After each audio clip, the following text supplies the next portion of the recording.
clients. The reason why we out there is we growing clients because we've helped businesses over the course of their grow into different situations, and eventually they do get bank financing, or they get bought out, or whatever they are want to do. They can sell their businesses. So essentially, what we've seen is that we can help them in situations where they don't want to give up any equity, and that's what we sort of up against. Not that we like gonna fight them on that. If they do, we can't stop them from saying we prepared to give up. And I do have some relationships with um, you know,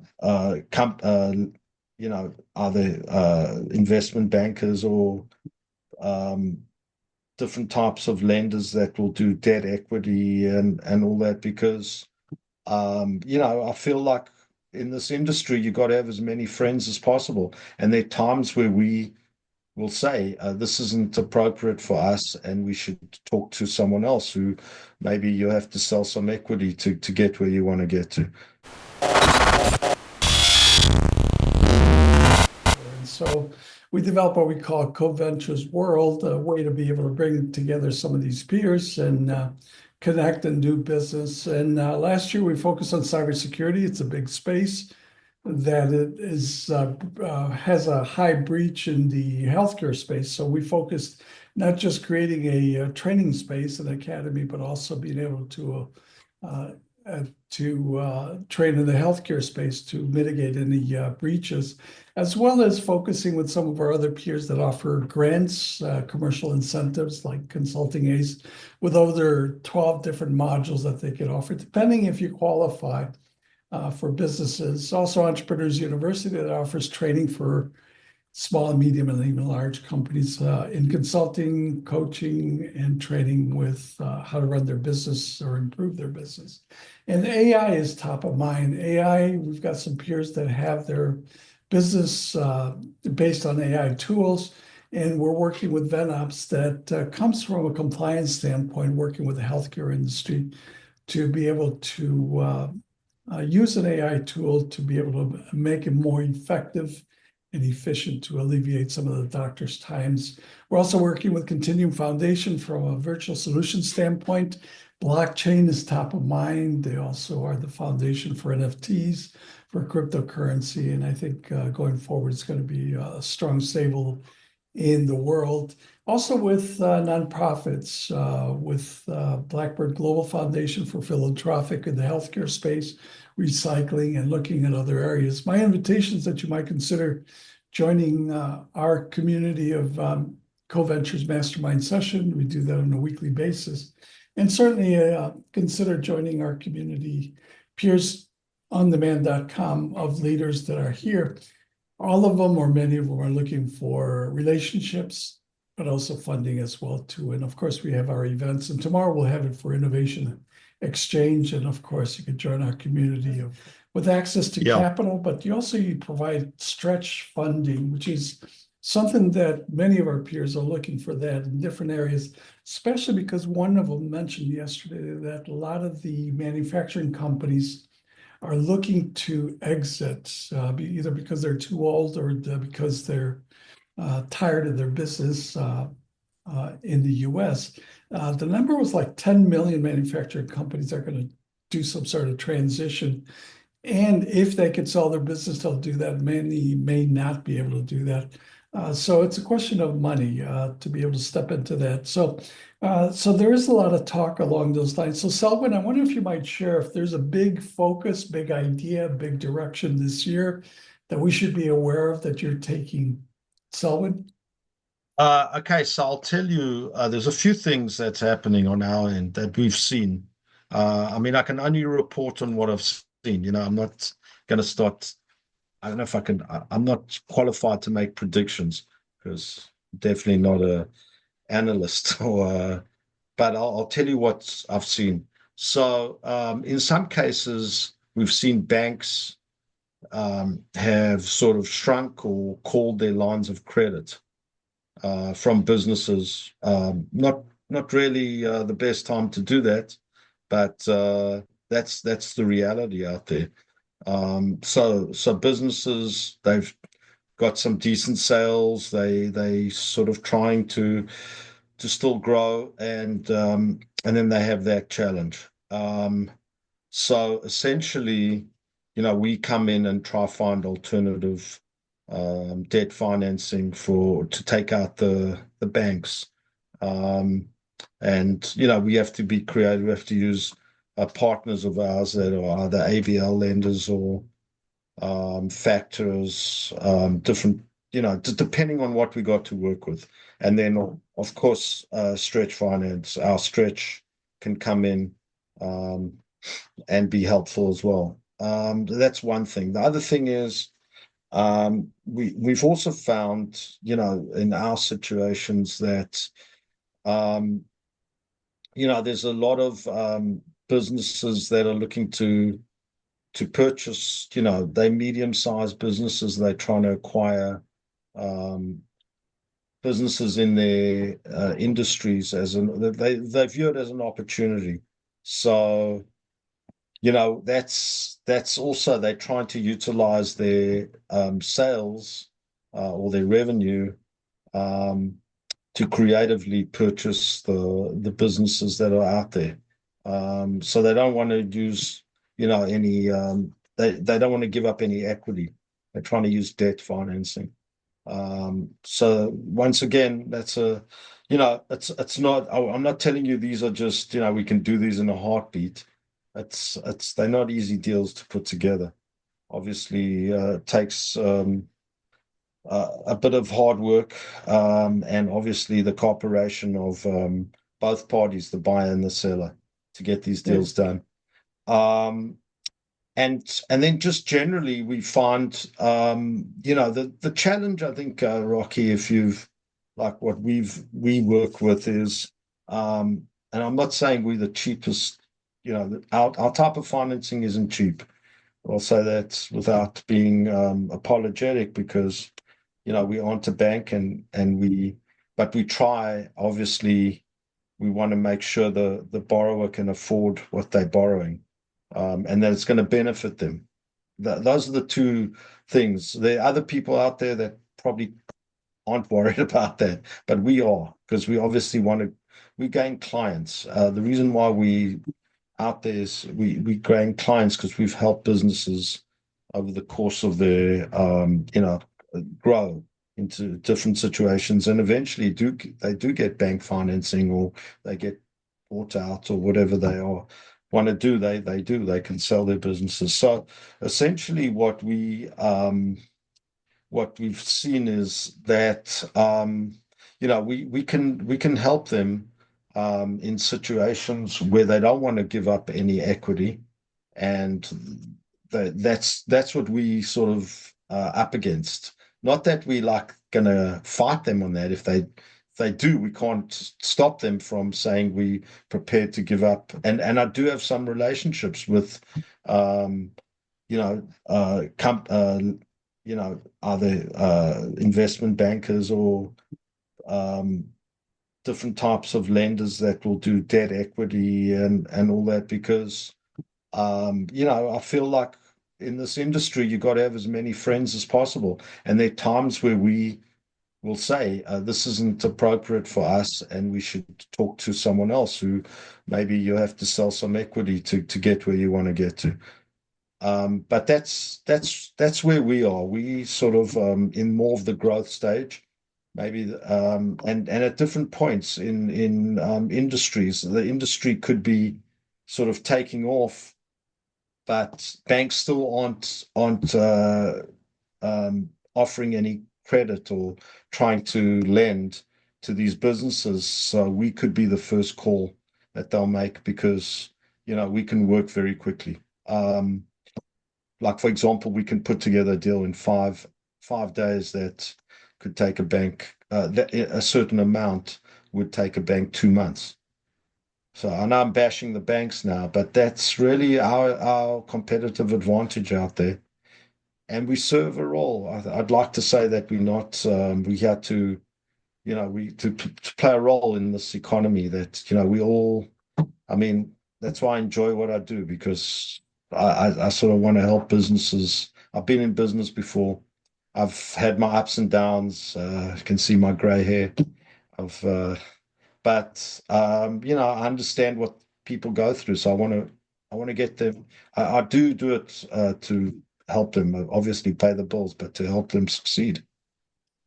Well, so when all of what you say is applicable, but I'm still not clear if you have a specific vertical market, what's your ideal client? Because what you described would apply to just about any business in the US that we're in. Selwyn? Okay, that's a good point. I appreciate the question. Our perfect client is a business that has been in business for at least over a year, and they have growing revenues. They do about a minimum of about a gross revenue of about $100,000 a month, up to, let's say, $10 million a month. And now they have a big project that they want to take on, and they need some working capital. That's really let's say, a pristine business. They don't have to be exactly profitable, but they have to show growth in revenue. Because obviously, if they're a young business, they might not be profitable. But as long as there's a sort of a sort of positive growth in revenue, then we would be very comfortable that type of business. Doesn't matter what industry, we're very much industry agnostic. Well, I think you described a lot of businesses, especially with manufacturing companies that are going to be looking to exit or change, especially because they want to secure the supply chain a lot better. And Right. so there is a lot of need for that to be able to do equity financing for those situations that they could take over. Manufacturing companies going to have space or real estate. Somewhere along the line, I would imagine if the manufacturing is not up to speed, they tear down the manufacturing. All they have left is real estate to sell, and it could be valuable depending where they're located. So, Well, I mean, I get involved actively in sale leaseback business and work with and have worked with private equity firms that are buying the business, and then they need to spin out the real estate. They come to us to help with that execution. So that's where I get involved. But I'm at the real estate level, not at the um, company level, other than with respect to the real estate.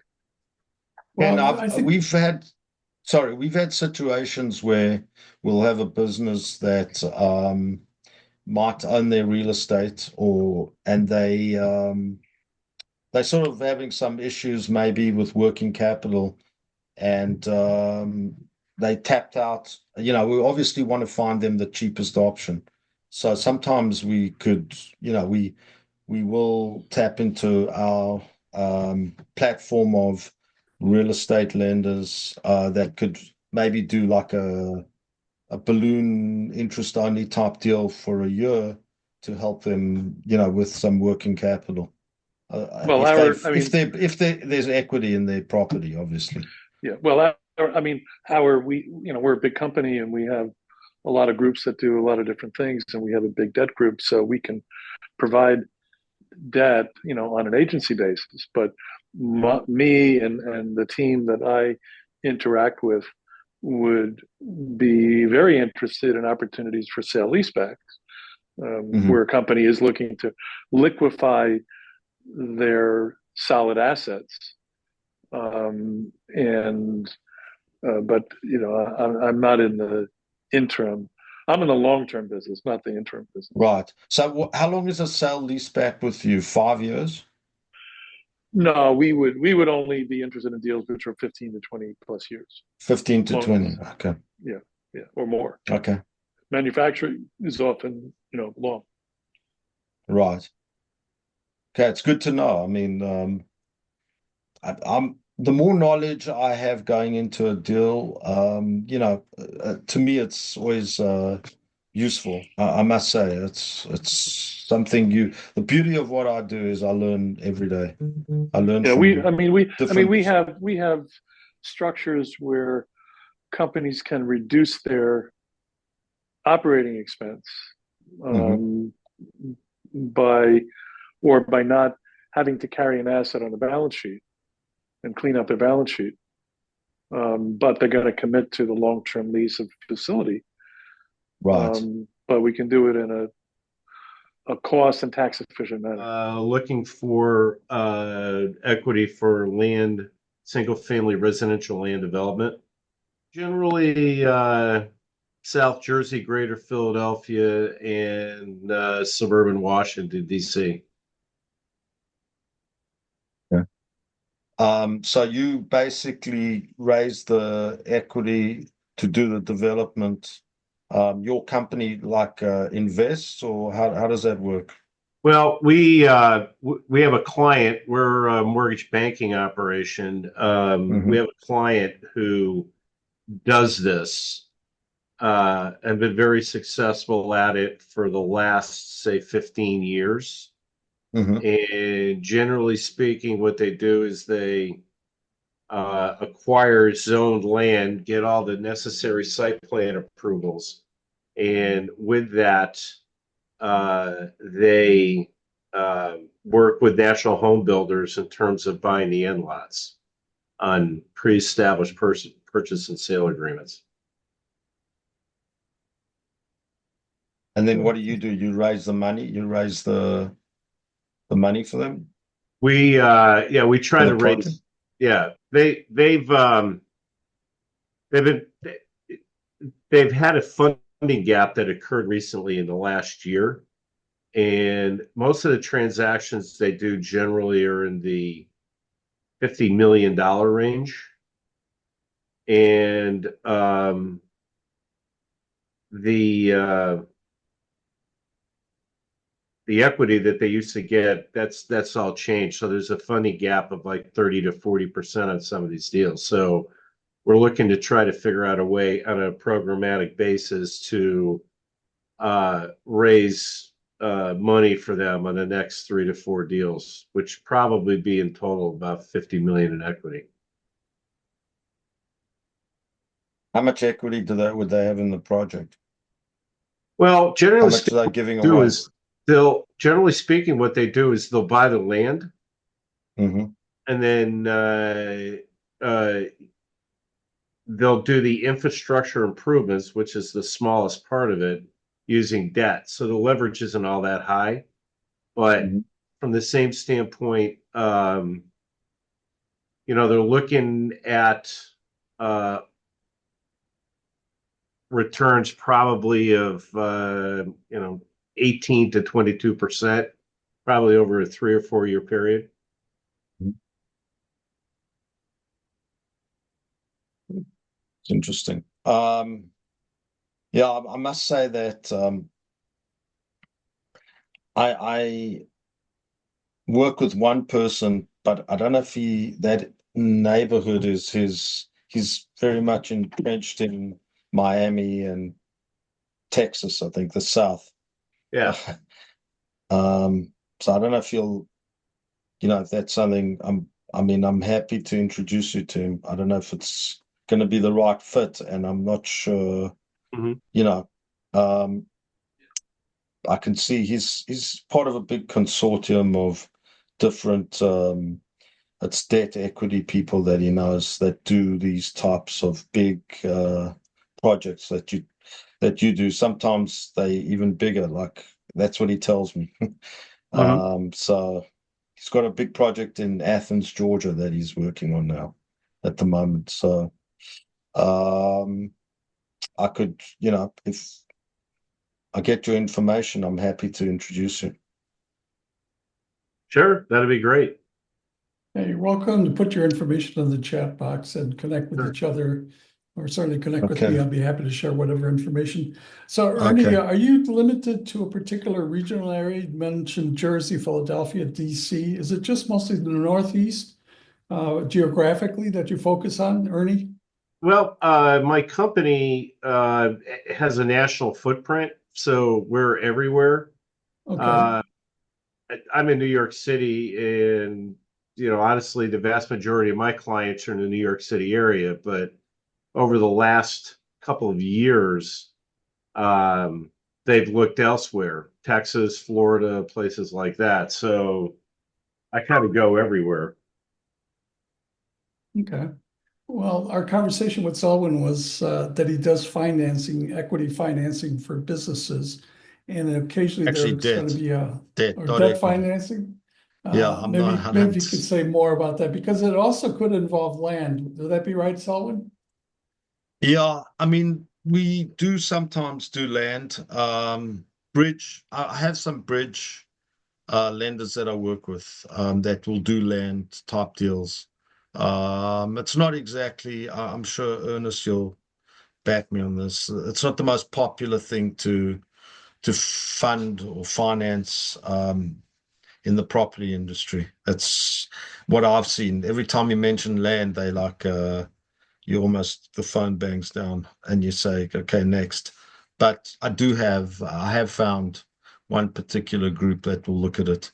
Um, but essentially, I deal with businesses that and look at their revenues, and we basically fund based on future revenues or on current revenues, and we offer them what we call our stretch financing, which is working capital, um, debt working capital based on their future receivables.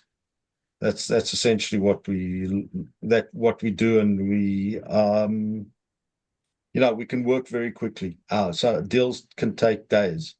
We don't we try our hardest to work as quickly as possible because usually that's the situation that the business is in. They need money quickly, and that's what we can provide them. Um, Up to $5 million, um, and as low as about 100,000. Um, those are the range of deals that we do. Um, Usually short term, um, can go anywhere from 6 month type deals, which are more, we prefer the longer term, but up to 2 year deals. Some of our deals offer also early payoff discounts. So if there's a situation where a business, obviously they've got some big accounts and they get paid, and a big tranche of cash comes in, they want to get us out, we will give them a discount on the money. So we incentivize them. Some people give early payoff penalties. We give discounts. So that's how There we you work. go.